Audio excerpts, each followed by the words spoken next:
হরে কৃষ্ণ, রাধে রাধে, জয় গোপাল, জয় গোপুসোনা, রাধে রাধে। রাধে রাধে বন্ধুরা, আজকে আমি তোমাদের সাথে একটা নতুন ভিডিও নিয়ে চলে এসেছি। বন্ধুরা, আশা করি তোমরা সবাই ভালো আছো এবং সুস্থ আছো। আমিও ভালো আছি আমার গোপাল সোনার কৃপাতে। বন্ধুরা, আজ আমি তোমাদের সাথে একটা ভিডিও শেয়ার করব, অত্যন্ত গুরুত্বপূর্ণ ভিডিও। আশা করি তোমরা সম্পূর্ণ ভিডিওটা দেখবে আর এবং তোমাদের উপকারে লাগবে।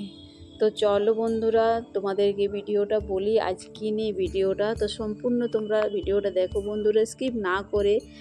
আর আমার যে বন্ধুরা কাছে দূরে যেখান থেকে দেখছো, অসংখ্য অসংখ্য ধন্যবাদ আমার এই ভিডিও দেখার জন্যে।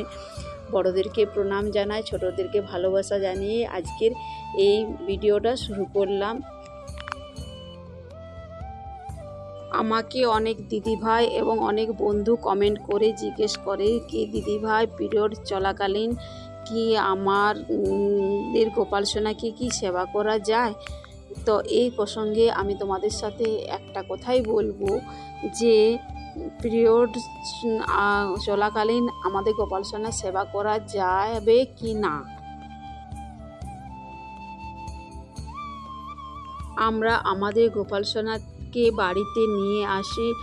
আমরা গোপাল সোনাকে পুত্ররূপে, সখারূপে, বন্ধুরূপে এবং পতিরূপে, স্বামীরূপে আমরা পালন করে থাকি। যে যেমনভাবে তাকে গোপাল সোনাকে মানে ভক্তি ভরে প্রেম করে পালন করা হয়।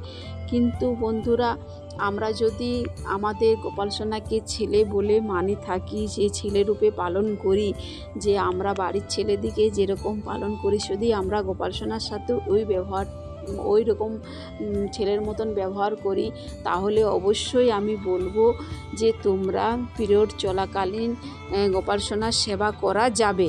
এটা আমার সিদ্ধান্ত।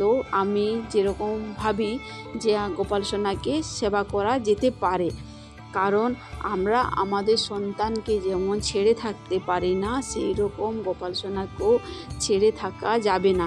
কারণ গোপাল সোনা আমাদের ছোট্ট বাচ্চা রূপে পালন করে। গোপু সোনা ছোট্ট বাচ্চা রূপে পালিত হয়।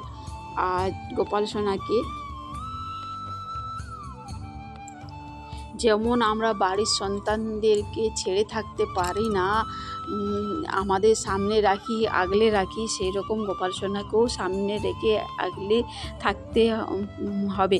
কারণ গোপাল সোনা ছোট্ট বাচ্চা, গোপাল সোনাকে ভোগ নিবেদন করা উচিত। কারণ গোপাল সোনা না খেয়ে থাকতে পারে না। আমরা কেমন আমাদের বাচ্চাদেরকে 3 বার 4 বার খেতে দিই। আমাদের বাচ্চারা খিদে পারলে যেমন কান্না করে, কেঁদে ওঠে, কান্না করে, সেই রকম আমরা যদি মনের ভক্তিতে আমাদের গোপাল সোনাকে মানি, তো জানো বন্ধুরা, গোপাল সোনাকেও সেই রকমই ভোগ নিবেদন করা উচিত। কারণ গোপাল সোনা ছোট্ট বাচ্চা, তাকে না খাইয়ে রাখা যায় না। তো আমাদের এই পিরিয়ড সময়কালীন আমরা গোপাল সোনাকে আলাদা করে জায়গা সরিয়ে ঠাকুর ঘর থেকে একটু সরিয়ে গোপাল সোনাকে রাখতে পারি।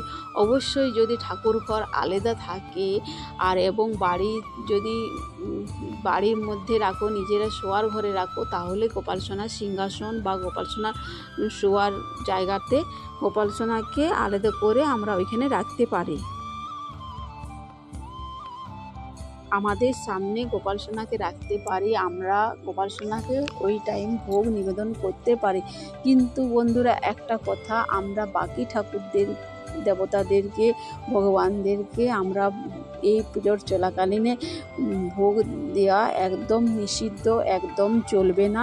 কারণ বাকি ঠাকুরদেরকে, দেবতাদেরকে, ভগবানকে ভোগ দেওয়া চলবে না।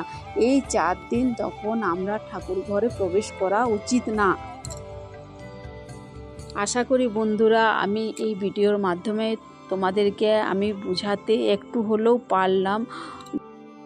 ভিডিওটা আর বেশি বড় করলাম না, এইখানে এন্ড করলাম। ভালো লাগলে তোমরা লাইক করো, শেয়ার করো এবং কমেন্ট করো। আর ভিডিওগুলো দেখতে থাকো, আশা করি তোমাদের ভালোই লাগবে। সবাই ভালো থেকো, সুস্থ থাকো এবং হরে কৃষ্ণ, রাধে রাধে। প্রেম সে বলো রাধে রাধে। জয় গোপাল।